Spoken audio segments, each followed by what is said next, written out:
Hello students, welcome to EPG Pathshala. I am Dr. Arun Singh Thakur from University Institute of Hotel and Tourism Management, Punjab University, Chandigarh. Today, we are going to talk on module Control and Assessing Performance in Small-Scale Enterprises under the paper Tourism and Hospitality Entrepreneurship and Legal Environment.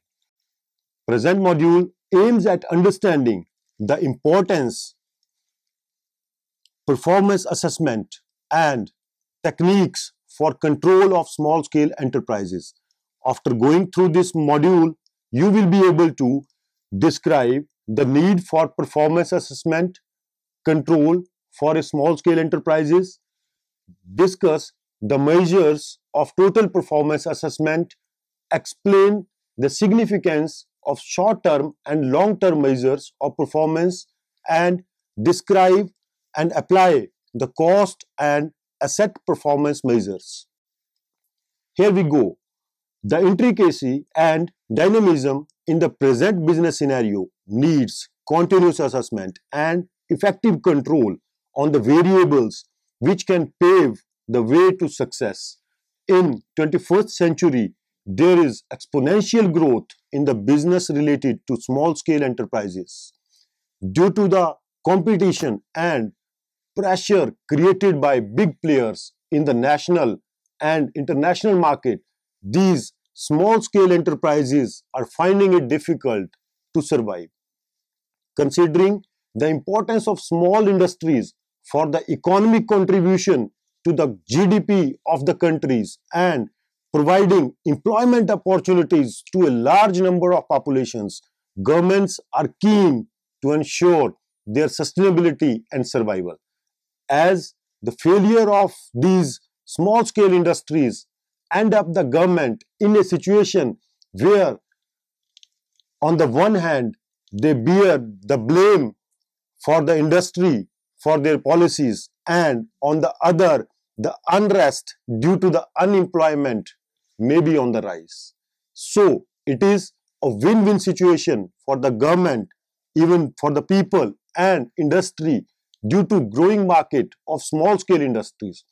Government of India has been also instrumental in ensuring the viability of these small-scale industries through its efforts from time to time. In India, we have separate ministry named as Ministry of Micro, Small and Medium Enterprises for taking care of all the needs of these small-scale industries.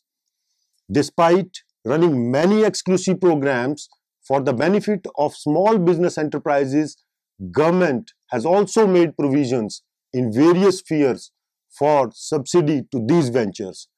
Though the system is in practice, but there is the need of a paradigm shift where provision of financial credit to small enterprises may be made easy in banks with little documents at fast pace. What is called as small-scale business? The small-scale businesses are considered as an important constituent in the economic growth and an integral component in the process to bring nations out of poverty. Small-scale enterprises are one of the key driving factors for economic development, employment creation and poverty alleviation in the developing nations. They are means by which economic growth can be accelerated and targets of swift industrialization can be achieved. Further, small enterprises, businesses have been recognized as an essential base to large-scale industries. The importance and contributions of small-scale businesses in the development of country is largely recognized by entrepreneurs in this sector face many obstacles that hinder their long-term survival and development. Researchers have identified that opening a new business is a risky affair and at least initial 5 years are very crucial for the future success and stability of business. Some scholars conducted researches for small-scale enterprises also reveals that the failure rate of such entrepreneurs is higher in developing countries as compared to developed nations.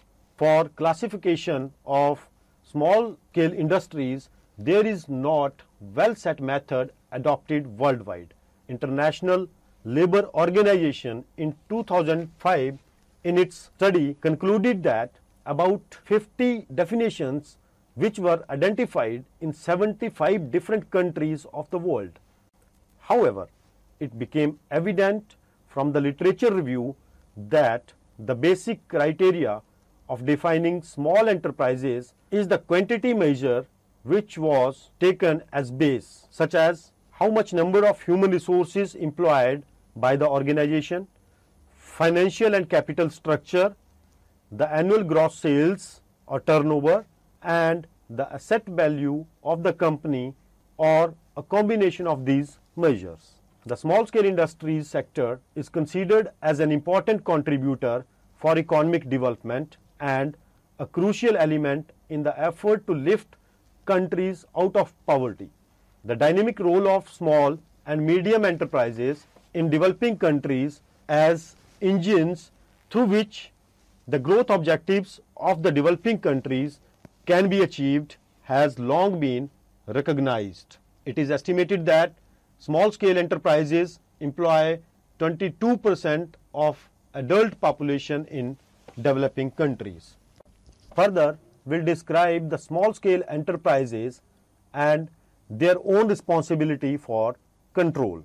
The first is the formative evaluation. The concept of formative evaluation can be defined as what is the targeted added value from the intervention and why it is needed. The process of identifying beneficiaries, if necessary, segmented in groups. How the needs of beneficiaries, that is organizations and individuals, are analyzed and grouped meaningfully. Products and services are embedded in the programs designed to meet needs, covering the process of designing objectives of organization, to determine the content details of business, material and product designing, process of human resources department such as recruitment, selection, induction, orientation, etc. Then methodology for delivery of products or services and site for availability. Then competency level of the individuals involved at various levels within the organization. Then scheduling of programs and time for the activities, and lastly internal as well as external assessment and certification.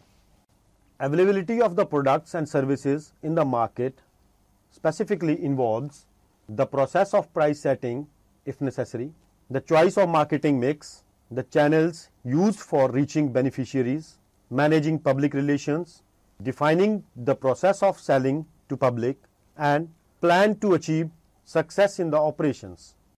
Managing process of business operations specifically involves the effectiveness of decisions in order to manage budget and financial modeling, ensuring placement of controlling system, management of motivation and leadership among the employees, suitability of organizational structure and employees' competency, ensuring efficiency in gathering resources, effectiveness in empaneling suitable investors and vendors, planning and flexibility for strategic planning, and then finally, how effective and foolproof is the planning.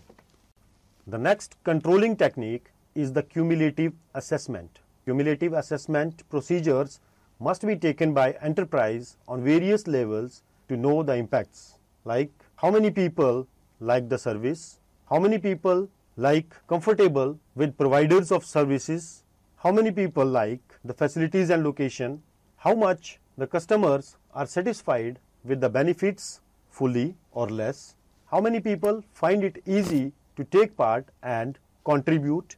Overall, the success of the policy and evaluation of the same would depend upon how it well taken by the employees, understood by the beneficiaries, and what is the opinion of the public at large. Control cash, debtors, and inventory in business. Karen Fraser, in her article 2015, says that once business is up and running, one must control it, much of like navigating a ship.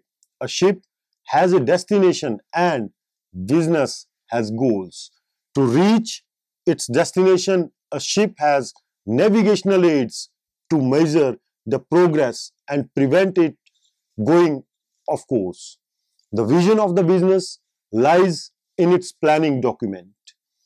Planning document of the company includes setting up of the objectives and methodology to achieve the set targets.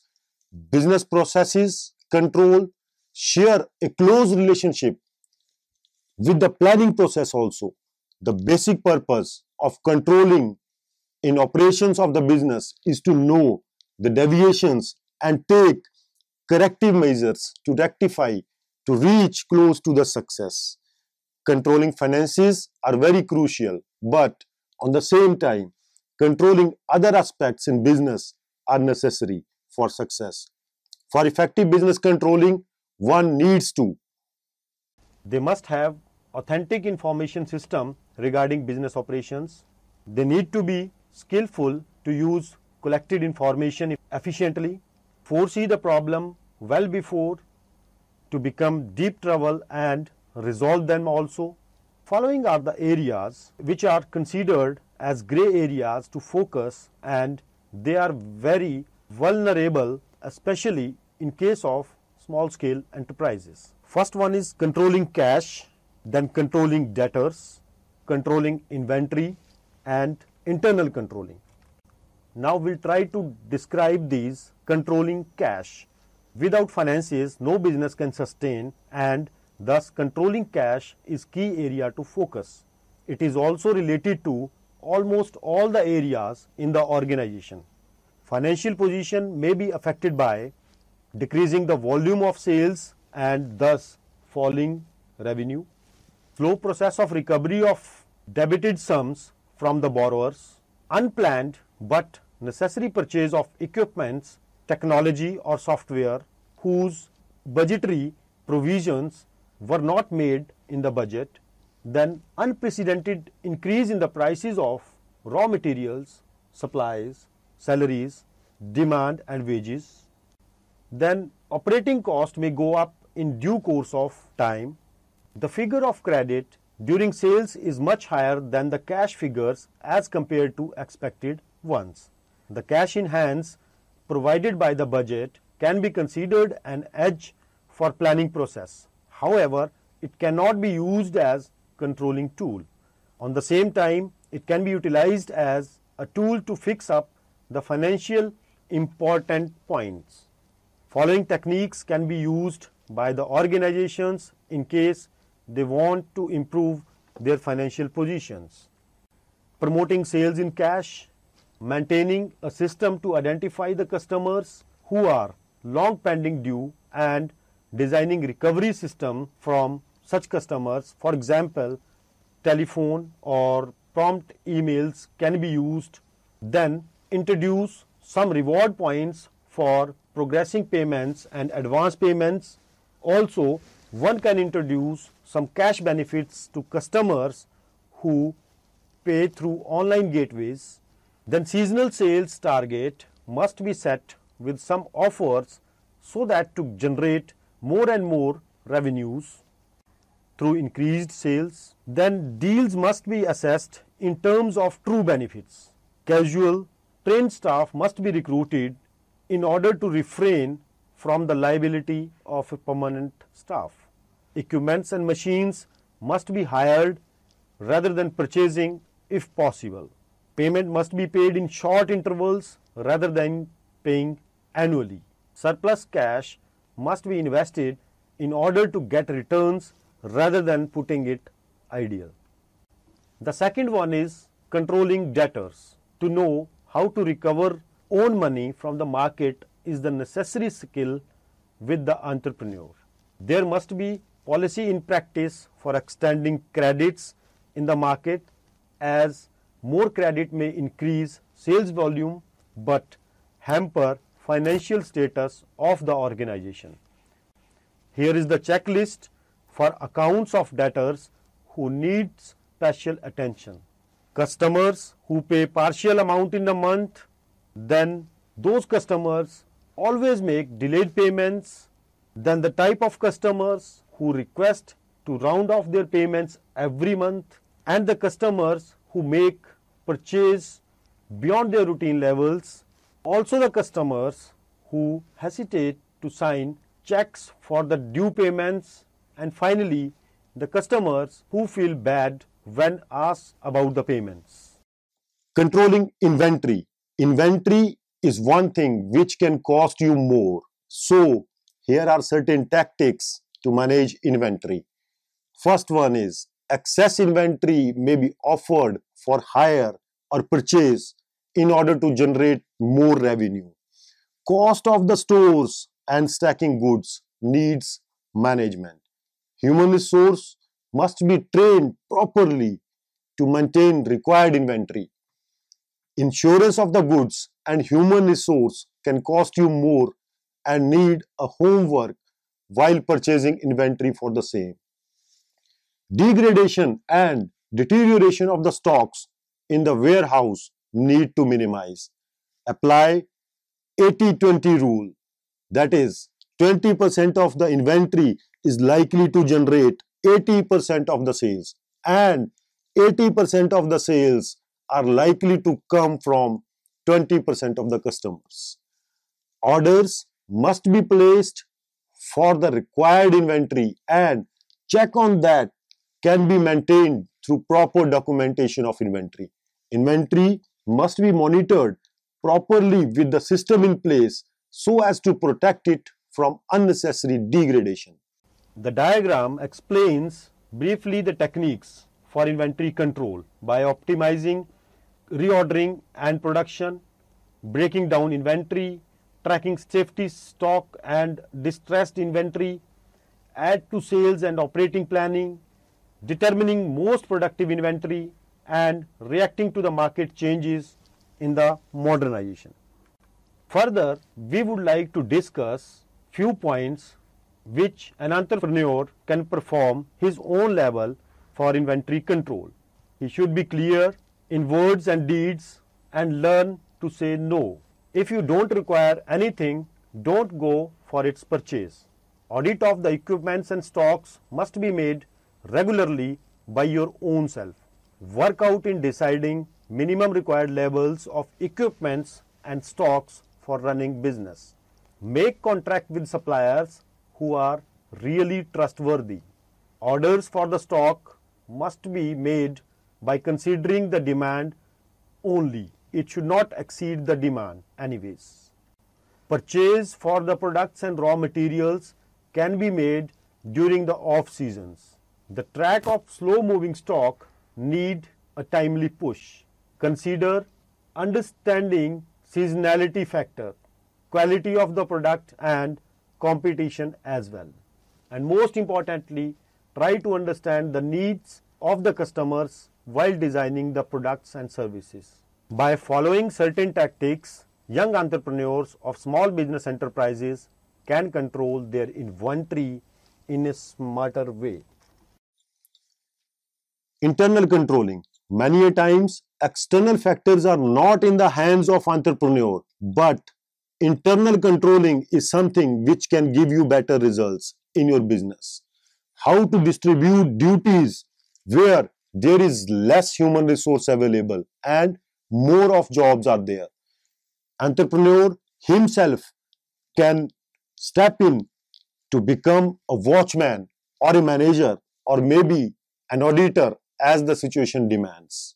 Here are few tactics which can be implemented for internal controlling. External communication must be monitored minutely. The mailbox and telephone calls regarding receipts needs personal attention. The financial control like making payments through checks or online must be made by the entrepreneur himself. The approval of the payments must be made personally. The bank statements need random checking. The chronic debtors need to send continuous notices and follow-ups. One must be personally involved in writing of debts and offering discounts. There must be clear knowledge about the fixed assets of the organization.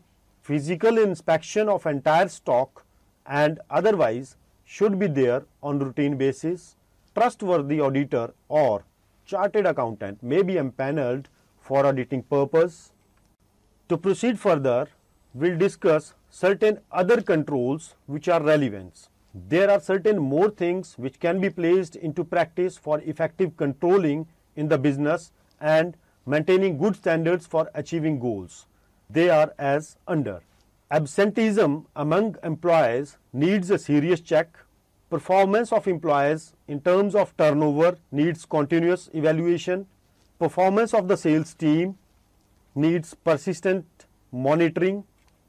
Innovativeness in developing new products, ensuring the safety of customers as well as the organization people, productivity of the employees, status of the public relations of the firm, monitoring the share of the organization in the market, assessment of the quality of the product, recruitment and firing must be done personally, and then scheduling the holidays of the employees.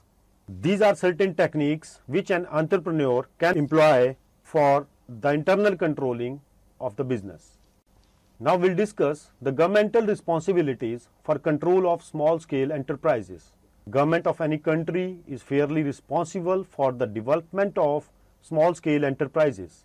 There must be a system in place for the continuous review and focus upon fixing up the responsibility in specific areas for coordination in different departments of the government. For example, the close coordination is required between the Ministry of Micro, Small and Medium Enterprises and Ministry of Tourism, because the budding entrepreneurs in tourism and hospitality industry need to be made aware about the benefits and the schemes run by the ministry for the benefit of the tourism industry. There should be a proper communication to the shareholders, stakeholders regarding the changes in the regulations, tax structures and other related things, because the resources of entrepreneur are very limited and do not have access to these policy matters. Small scale enterprises must be made aware about the licensing procedures through certain organizations in collaboration with the government. The needs and requirements of the local bodies, including the population, must be considered by the government, and entrepreneurs need to be educated about those needs. The effective hands-on training about the techniques and the latest technology may be provided to these budding entrepreneurs. Various reasons to measure activities in any organization. It gives history to compare. Measurements enable to recognize superior work. Performance measures inform about problems in time to fix them.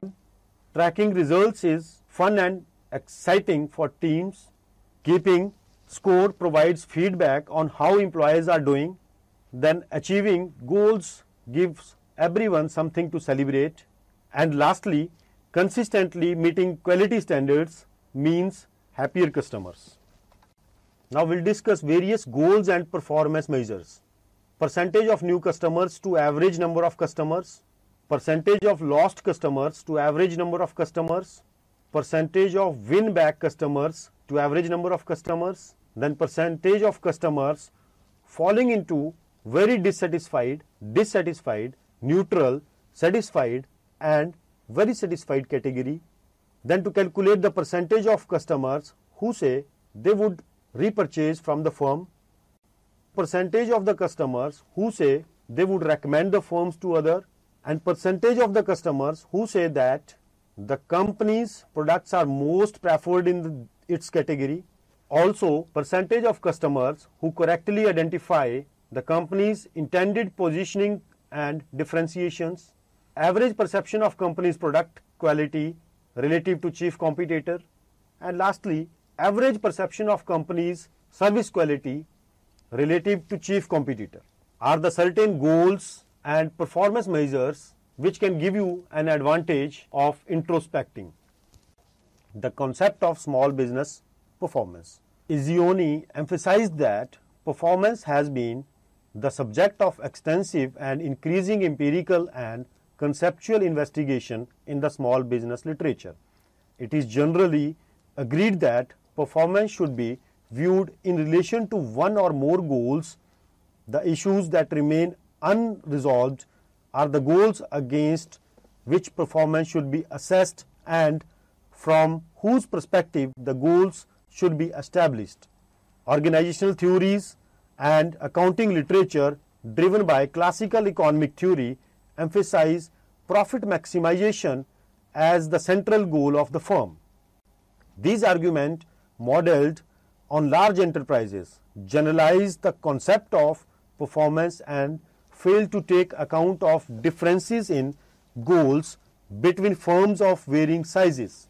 The separation of ownership and control from management in large firms and the agency relationship gives rise to profit maximization as a performance goal measured by indicators such as return on assets and return on investment. The situation in different small businesses where ownership and control as well as management of the firm are usually vested in one key person who is owner or manager. The owner manager does not only indicate the goals of firm but also exerts a powerful influence on the way firm pursues these goals. Consequently, researchers have challenged the application of conventional goal of profit maximization to the assessment of performance in small firms, advocating instead non-financial goals that portray the big picture of the small firms. The major goals of the small firms must be understood before its performance can be assessed. Now further, we'll discuss the methods of assessing performance in small-scale enterprises. According to Neele et al. In 2002, they suggested performance assessment area is balanced and dynamic system, which gives a holistic view that uses different measures and perspectives.